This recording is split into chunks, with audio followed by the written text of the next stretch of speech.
that on that day the earth will testify on every single person in regards to every action it had done on its back. So the surface of the earth is called the back of the earth, ala dhahriha, right?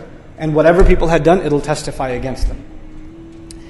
So in his commentary, Ibn Mas'ud said, "Amila fulanun kada wa kada." It'll speak like this. This guy did this and this. That one did that and that. And they were standing over here when they did it, and there when they did it. It'll actually point out every single thing that people had done.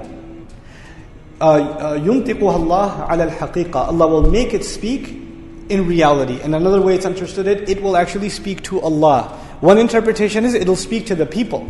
You did this, you did this, you did this. And the other interpretation is when Allah makes it speak, it'll actually be speaking to Allah subhanahu wa ta'ala, complaining to Allah about what people had done. Both of those opinions exist in Ahl Sunnah wal Jama'ah.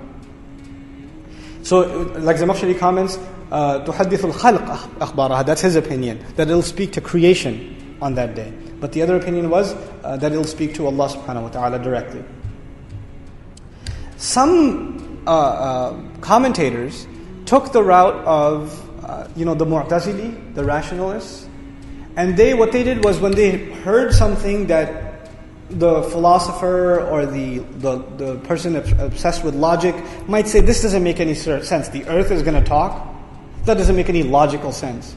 So to appease to them, an opinion came about, which basically was, the earth will speak ala al-hal. In other words, the fact that everything is coming out from the earth, that in and of itself is a kind of speech, which may or may not be true.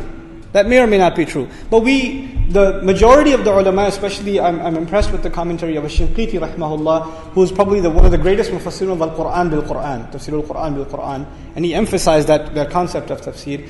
Let's listen to what he has to say. At-tahdith huna sarihun fil hadith. First of all, this literal speaking is clearly proven in hadith literature. وَهُوَ عَلَى حَقِيقَتِهِ. And it will actually happen in reality as is described. لِأَنَّ فِي ذَلِكَ الْيَوْمِ تَتَغَيَّرُ أَوْضَاعَ كُلِّ شَيْءٍ. On that day, the nature of everything is going to change. Things you never expected will speak. Our skin will speak. Our limbs will speak. Our feet will speak. Our hands will speak. Right?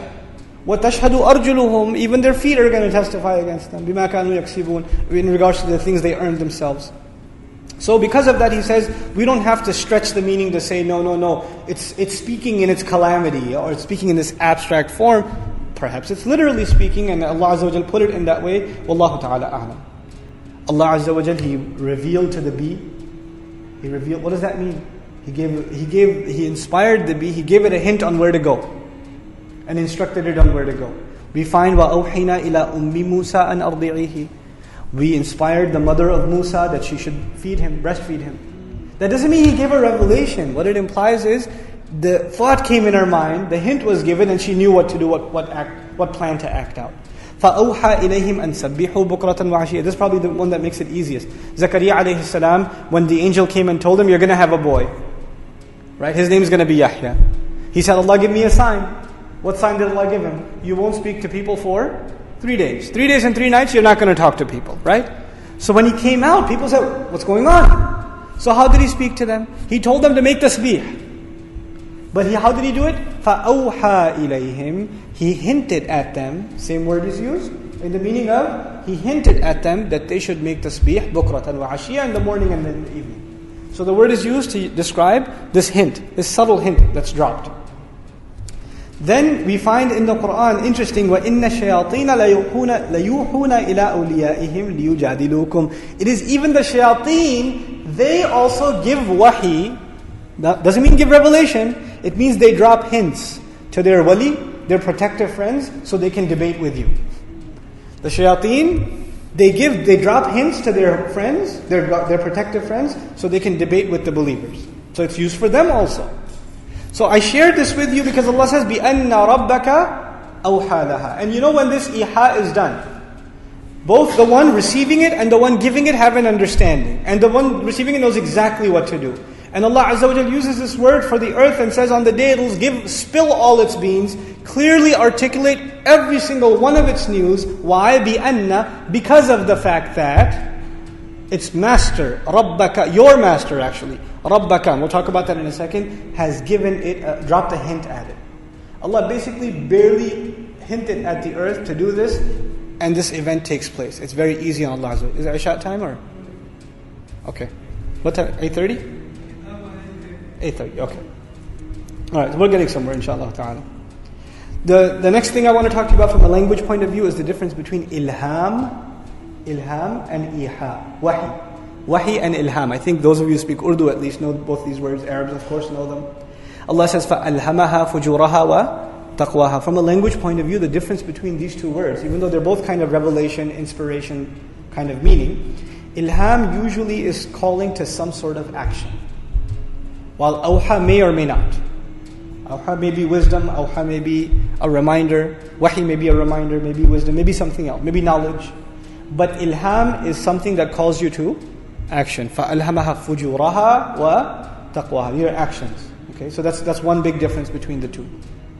The last thing I want to share with you is the last word that's used in regards to revelation or giving these kinds of hints, secret hints.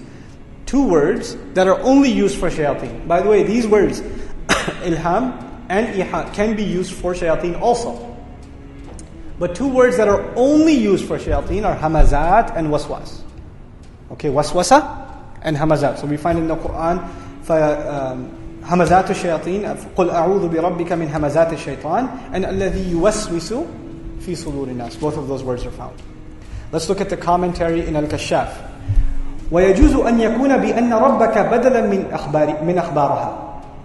The word بأن ربك could be a substitute for the phrase أخبارها in the previous ayah. This is a grammatical concept of substitutes.